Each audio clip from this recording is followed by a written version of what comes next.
Proseguimos esta charla que iniciamos con la ministra Olga Sánchez Cordero.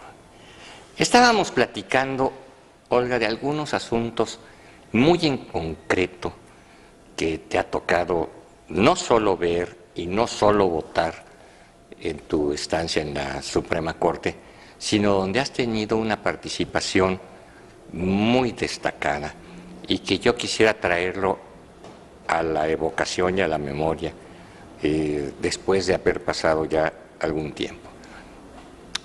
El aborto, el tema del aborto.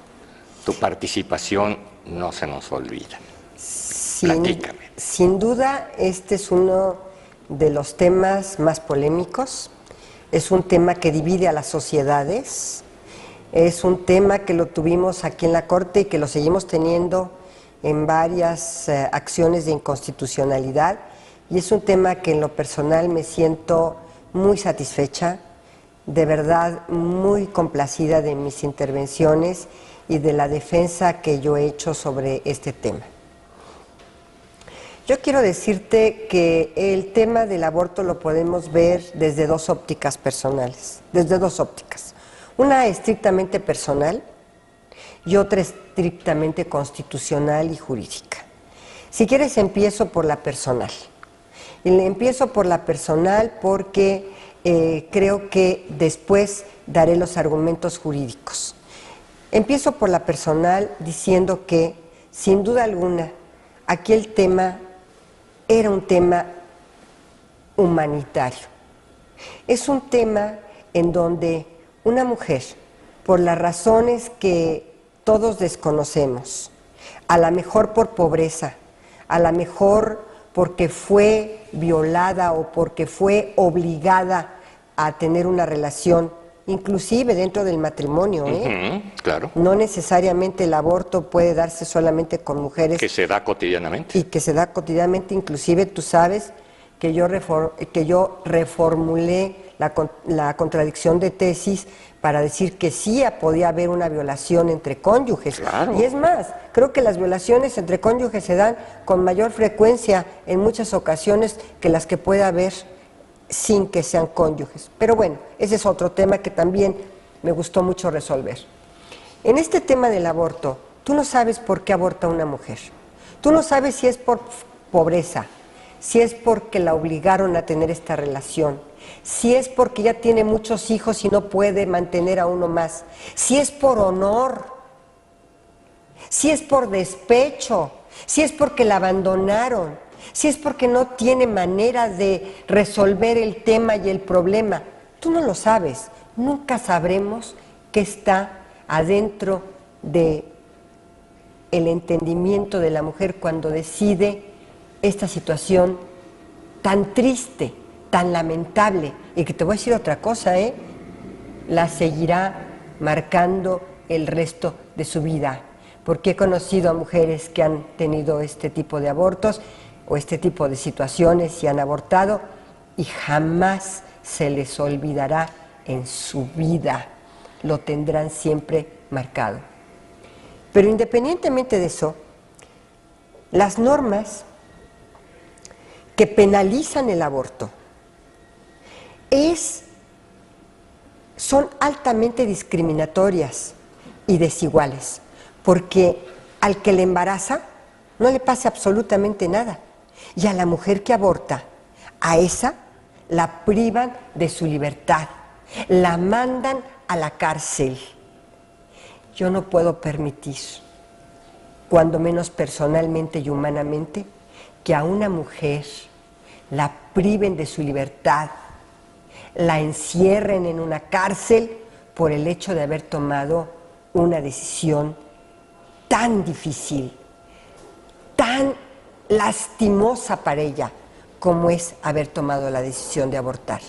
Y tras de esa decisión, sujetarla a un proceso penal que al final me han dicho, no, es que ahora le podemos dar la libertad, pero la mandamos a una terapia psicológica, por ejemplo, o le damos una pena alternativa y le damos trabajos a la comunidad. A ver, un momento, si la sujetas a un proceso penal, será una delincuente, será condenada como delincuente.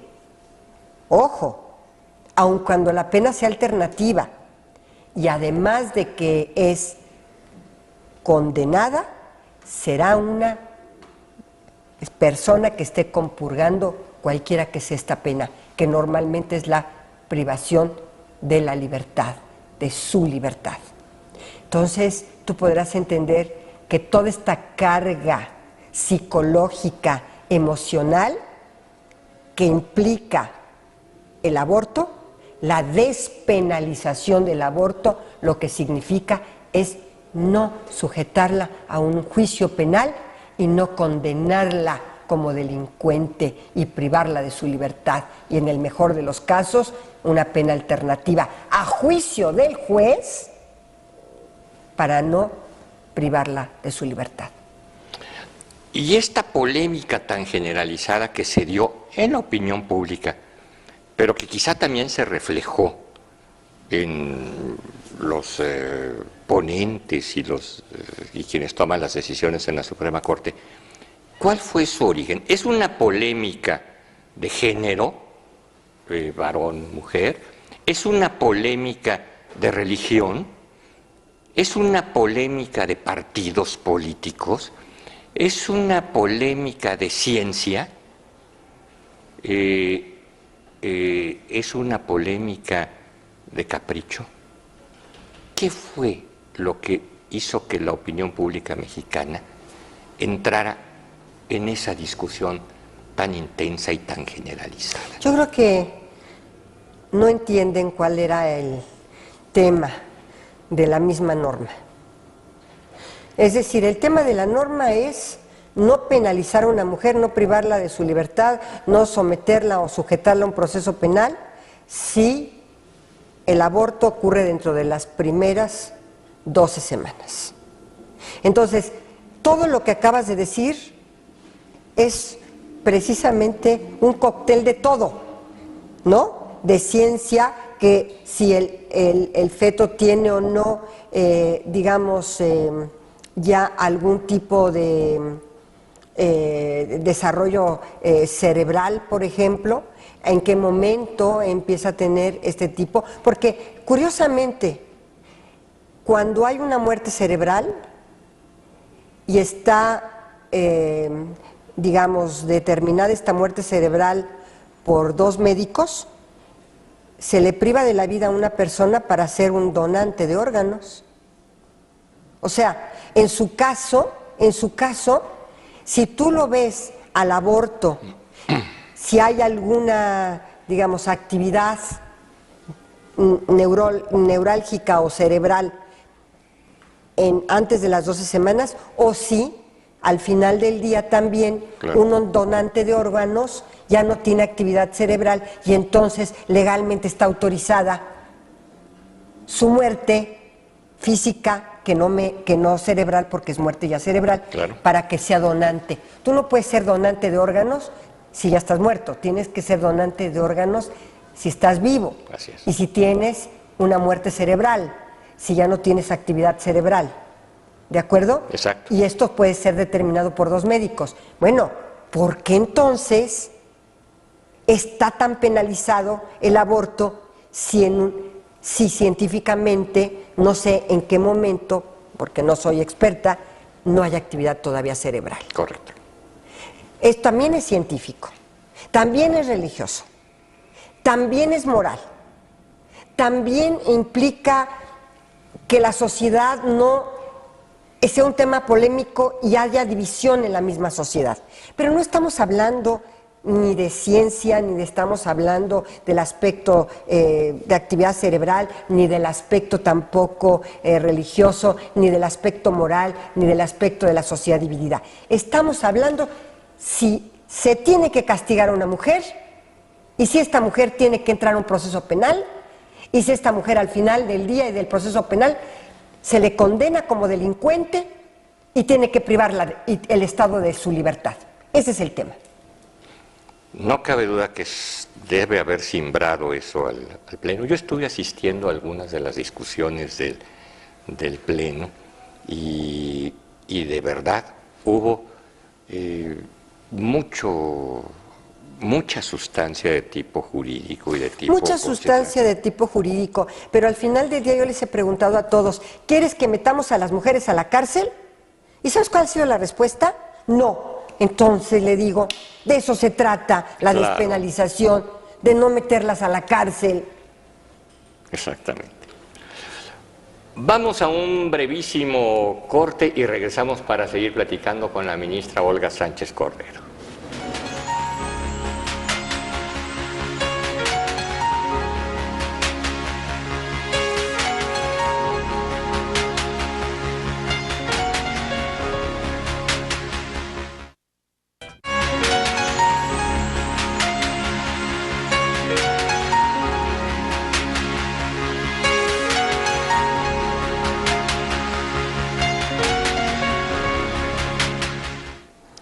Temas que a pesar de que ha pasado el tiempo, siguen siendo latentes, tienen vigencia y la tendrán todavía por mucho tiempo en el acontecer mexicano.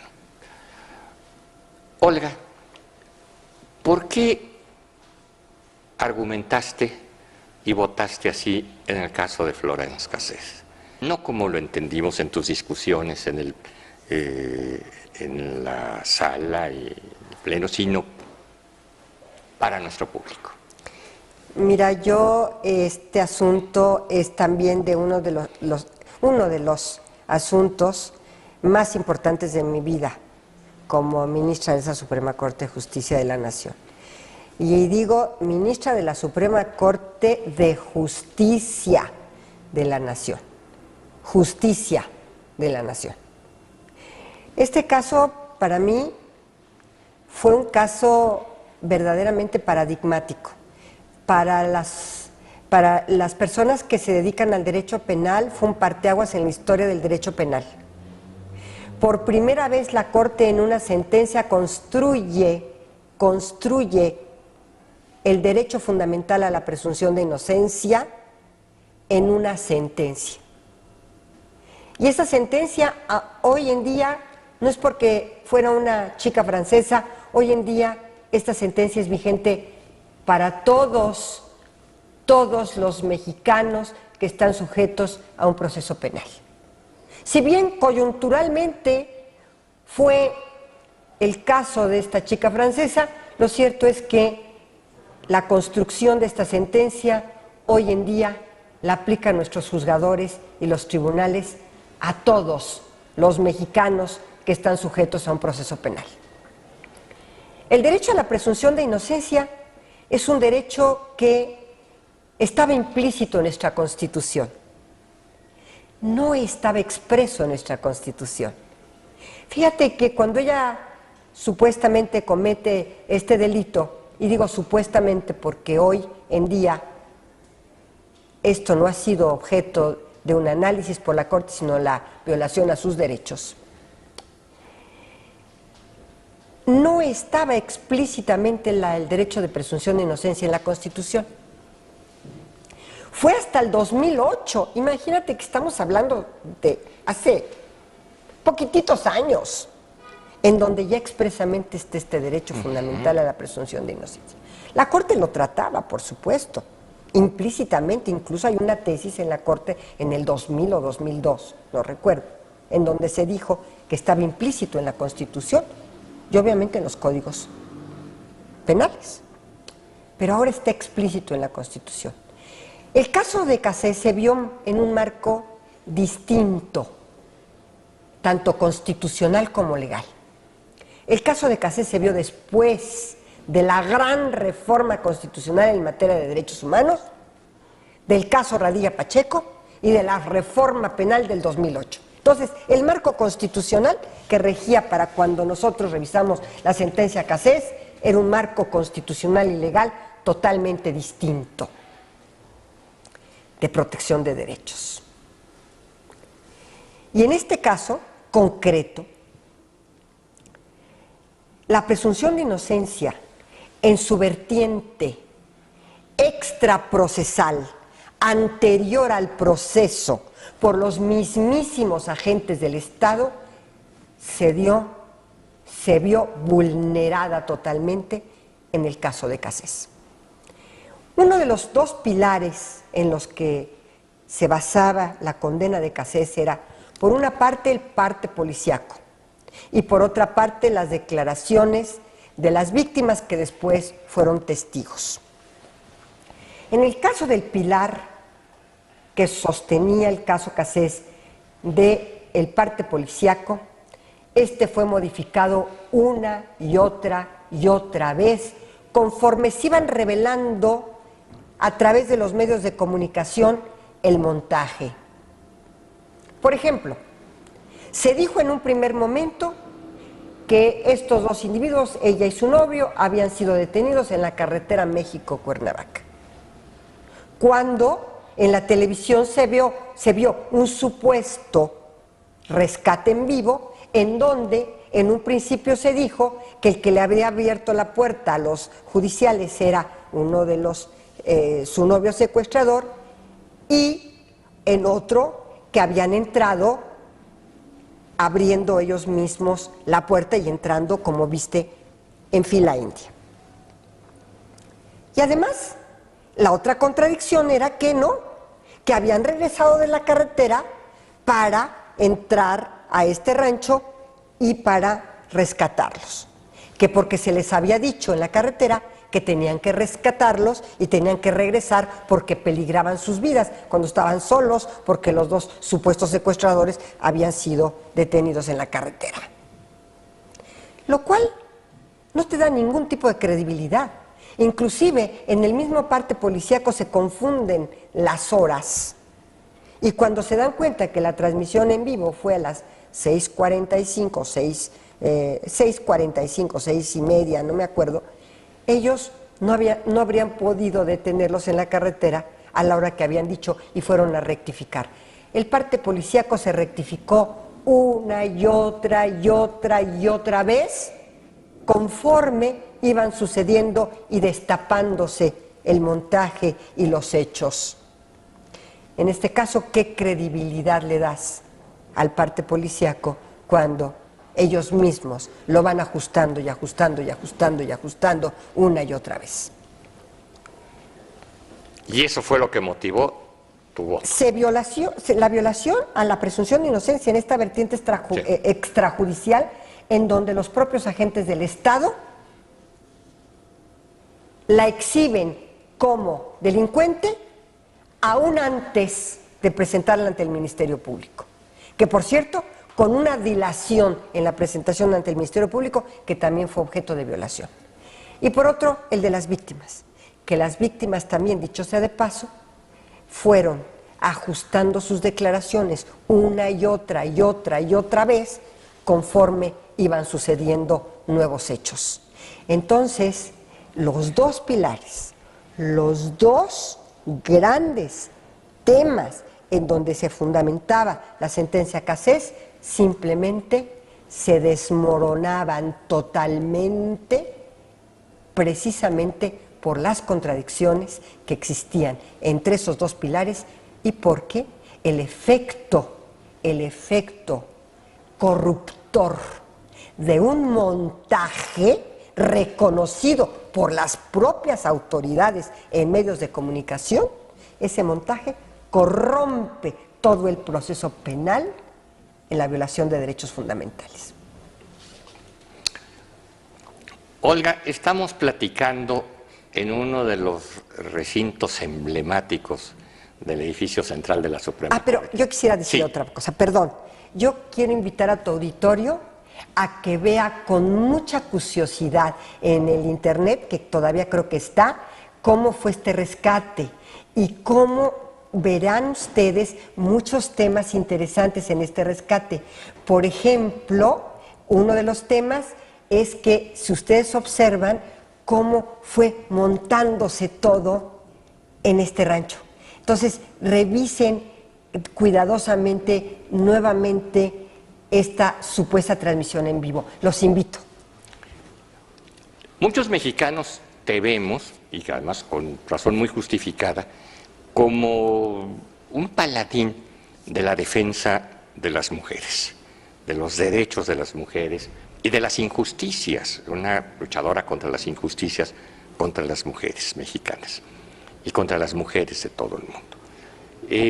En este caso en concreto, no en algo, aunque sea en mínima parte, no te ganó el género, es decir, si la amparista, es decir, la solicitante del amparo, no hubiera sido francesa sino francés, si no hubiera sido Florán sino Florencio, hubiera sido igual. Te voy a decir algo que yo percibí. Me enfrenté a toda la sociedad, me enfrenté a todos los medios de comunicación, sabía el costo, no político, no me importa el costo político, sabía el costo personal que me iba a significar una sentencia de esta naturaleza y por supuesto y gustosamente lo corrí. Es decir, lo acepté. Mi costo personal, mi imagen, todo. Dije, voy por la justicia. Quiero decirte que en este caso concreto, ella había sido doblemente discriminada y estigmatizada. Le decían la francesa secuestradora, que había venido a nuestro país y que era extranjera, por cierto, con cierta discriminación por ser extranjera, mujer extranjera, que había venido. Entonces era como una especie de doble o triple discriminación. Le decían la francesa secuestradora, cuando todavía ni siquiera había sido presentada ante el Ministerio Público. ¿Sí? Entonces, claro que había una discriminación, claro que había un estereotipo de género ahí inmerso, claro que había un desprecio de la sociedad mexicana, por supuesto que todo esto, todos estos ingredientes, y además, para colmo, en lugar de jugar en favor de ella, jugó en contra, era bonita. Entonces, todo esto era una ensalada de desprecio y de discriminación impresionante. Te quiero decir que yo misma, al principio, cuando vi las transmisiones en vivo, yo misma empecé a prejuzgar a esta mujer. Yo misma, porque ¿cómo es posible? Digo, como todos los mexicanos que lo vieron, Pero después, cuando empecé a ver el expediente, cuando empecé a ver que había tantas irregularidades, cuando empecé a ver que era un montaje, cuando empecé a ver que se estaban cayendo el parte policíaco y todas las declaraciones, dije, no puede ser que estemos enfrente de un caso en donde se han violado todos los derechos. Ahora, si quieres preguntarme si me agradó, si me gustó, cómo la recibieron en Francia, por supuesto que no. Pero esto ya es más allá de lo que nosotros pudimos prever y que molestó mucho. Sí molestó mucho. A mí inclusive me molestó. Claro. Olga, muchas gracias por habernos acompañado en este programa. Hay temas pendientes y hay emplazamiento ya planteado. Te agradezco, muchas gracias a ustedes por habernos acompañado. Nos vemos en la próxima emisión y mientras tanto, que tengan muy buena semana.